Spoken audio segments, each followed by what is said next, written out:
Episode 17, Netherlands versus Germany. Or I should say, let's say Netherlands slash Holland versus German habits, if you will. This episode is dedicated to the following list of people. On the Dutch side, Piet van Sambeek, Devi de Debot, Mike and Jeff Ledeboer, and also Jason Schermerhorn. On the German side, Manuela van Sambeek, Christoph Burgers, the Heyman family, and Manuela Robinson. An old Dutch boss of mine once sent me a video clip on how to out-Dutch the Dutch. This Dutch boss is married to a German lady. I met a German man who grew up in the Netherlands having to wear German Bavarian outfits. Outdoing the Dutch essentially requires a comparative analysis with what seems like a similar culture. Germans. Let's look at some things that are uniquely Dutch, such as strange Dutch habits. Look at their foods. They loved to use chocolate sprinkles or hagelslag, I think, close, for breakfast. They sprinkle onto their toast or anything else that they could sprinkle this stuff on. When Americans, when you go to an ice cream shop and you find Dutch chocolate, you'll notice that the flavor tastes a little bit waxy compared to other kinds of chocolate, such as Mexican chocolate, which has more cinnamon mixed into it. Well, it's true to form because hagelslag, it's slightly waxy. When it comes to spicy or let's see more flavorful foods, the Dutch, they tend to import what they can. Think about satay. Let's see. So you think about how the Dutch Empire went out to Malaysia, all the way past the Straits of Malacca. So when it comes to interesting foods, they essentially have imported Malaysian cuisine such as satay or nasi goreng into what the local vendors in the cities sell. They also have a tendency to apply mayonnaise on everything, even pizza. I've seen it. And their version of licorice, it's actually quite salty. Americans think of licorice as something that tastes like anise with a little bit of sweetness to it. And the Greeks, for them, licorice is called ouzo. Opa! The foods that they have, they're often mashed and ground together, almost pureed. I think in Dutch it would be ettenprakken. Pickled herring, for the people who want to spend the money, quite popular. After all, a good portion of the land is under the ocean, so I'm sure that some of the herrings, they essentially end up swimming their way into the inner lands at some point through the canals. Gouda, Edam, and other cheese wheels that the Dutch government has been trying to destroy due to EU rules on greenhouse gas emissions. And some of the Emmentaler styles include Leerdammer, Maasdam, and Blaskas cheeses. And finally, Dutch versions of gin. Oud and Jonge Jenever, or old and new style gin.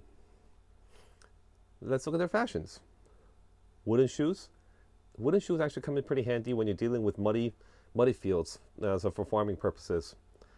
And another interesting thing from an outsider's point of view is a quasi holiday called Rokjesdag, or which is basically the first sunny day of the year, or when short skirts with women become fashionable, and also the 2016 Dutch movie.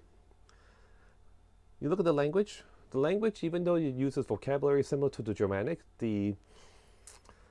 it's not quite German. They tend to use das or dus or lekker quite a bit. Hey, that's nice. Ah, c'est lekker, lekker, lekker, for example. Or dus, dus. Or normal. Doe maar normaal, dan doe je al gek genoeg. Or just behave normally. That's crazy enough. And there's dams for many city name suffixes. Never mind Rotterdam, never mind Amsterdam. Just look at Holland America, cruise ships names. Maasdam, Rotterdam, Zuidam. Look it up. It's called hollandamericalines.com or hollandamerica.com. Looking at some of their social habits, everybody is congratulated at birthdays, not just at the birthday person. It's orange everything for the king's birthday because the original king, William from the House of Orange, Wilhelm van Orangia, okay. Going Dutch actually means each person pays their share for equity purposes. There's more bicycles than there are people in Holland, and a lot of it has to do with how people are taxed for owning cars, for the privilege of, and also what they have to pay for the privilege of driving on the road called the road tax. 3 kisses on the cheek versus French.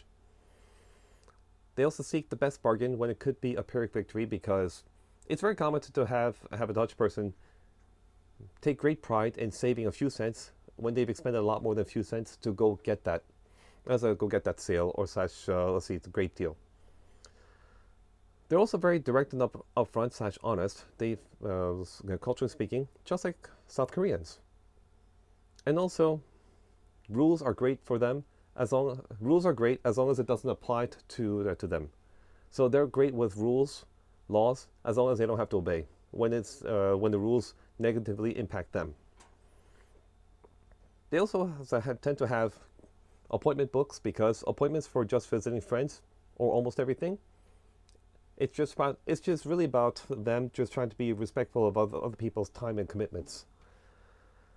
And I think in Holland, you have a national alarm on the first day of the month at 12 p.m. I don't know what this is about. And Dutch houses, they tend to be narrow, so spiral staircases are very common. That's going to be very painful for getting beds and other furniture up and down the floors. Camping. Let's see, their version of camping is with Americans call it travel trailers, recreational vehicles. They call them campers. And chances are when you're driving in the European Union and so you see camper, you're gonna see a yellow license plate that's from Netherlands, especially when you're driving near Italy during the summertime. They don't have the same. They don't have. They do have Santa Claus, but in the Dutch language, it's Sinterklaas. And this is and the Sinterklaas is celebrated on the 5th of December. Movies. The Dutch, they don't necessarily produce movies using their own language because there's no point in competing with Hollywood as well as any movies that are being produced out of Cologne, Germany. So therefore, movies for the Dutch, they tend to have Dutch subtitles, but the speaking is all done in the original language. Public urinals. For more details on this topic, please go find a Dutchman somewhere who lives in one of the cities surrounded by canals. Let's look at strange German habits. Their foods. Sausages, yes, they're awesome. Quark. If you're wondering what quark is, go to Rewe or Aldi in Germany and just look for quark. I couldn't figure out either. And because Germany is primarily a landlocked country with the exception of Bremerhaven and anywhere and the lands that are right on the Baltic Sea, so that would be Schleswig-Holstein, for example. Seafood is mainly popular at Oktoberfest in Munich due to Italian calamari. Hey! Their fresh breads are, let's see, they have so much fiber. It's very difficult to eat more than just one loaf or a few slices. And when you go to Bavaria, Schweinehaxen, it would be steamed pork knuckles, direct translation wise. That's definitely not a Dutch thing. It's probably not a Czech thing either. As far as the language is concerned, the Germans, unlike the Dutch, when it comes to complex ideas, they tend to, when it comes to describing something, rather than word, they lump all the suffixes and prefixes around a central word together. Think about this. In America, an old car, a beater, hoopty, a jalopy. In French, it would be Voiture ancienne. Whereas in German, sehr alten gebraucht Wagen, which would be very old used vehicle. And another funny thing about the language, unlike the Dutch, which really doesn't have formal versus informal on the regular basis as rigid as the German language, but I'd have to make the argument that Polish is even more rigid and more distinct compared to the Germans. In Germany, One must address police and civil servants in the formal sense of only. Otherwise, you could risk getting a fine. There is a difference between using see versus do. Social habits. They liked to obey laws to a fault. So, for example, jaywalking, they don't do it even if there's no cars on the road. It's not so much a case for the younger generation anyways. They're overly sensitive to any noise. So if you have wind chimes, no matter how small, no matter how soft it is, it's going to annoy somebody who's German. They also tend to treat third-generation ethnic Turks who have moved to Germany under the guest worker or Gastarbeiten program. They tend to treat them as foreigners, even if those third-generation Turks only speak German. They like to use cash for everything. It's true. They're also very honest and upfront, like ethnic Koreans too. So I guess that's one commonality they have with the Dutch. Smoking indoors is also quite popular as well. Bavarians, they tend to correct others' antisocial behaviors in public. Rolladens, in other words, with the Germans being so sensitive to any kinds of stimuli such as noise, light. Light is a big deal too. So Rolladens. If you ever wonder why so many windows are covered with what seems like a metal cage, that's what a Rollladen is all about. Also, the Germans are some of the most helpful people you will find socially, writ large. So, for example, people may hang what you have lost, for example, a glove or mitten, on a tree branch for someone else or for you to spot. Also, just like the Netherlands, they have more bicycles than cars. Go to the Heidelberg train station, Heidelberg Bahnhof, and you'll see a whole bunch of used bicycles unlocked that people just basically borrow and bring back. It's worth checking out, definitely. The Germans are so into orderliness and having a bureaucracy for so many things. They even have what's called the Ordnungsamt, literally, Office of Orderliness. And their businesses, they tend to be closed on Sundays. It's a tradition. And because many movies that are made in Germany, made for the German market, a good number of them are actually produced in Cologne or Köln.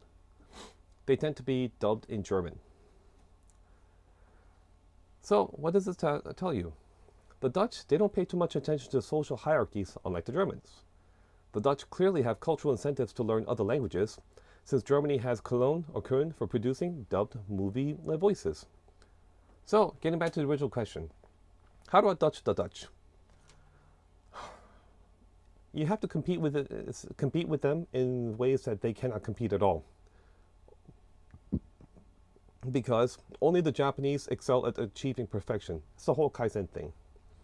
So here's some 10 ways to do it. 1. Speak a language that's not so popular with Dutch folks. Take that, polyglots. 2. Convince a Dutch person to pay your bill. Good luck, or in German, viel Glück. 3. Live on a sailboat that can handle the Dutch shores in case of global warming. 4.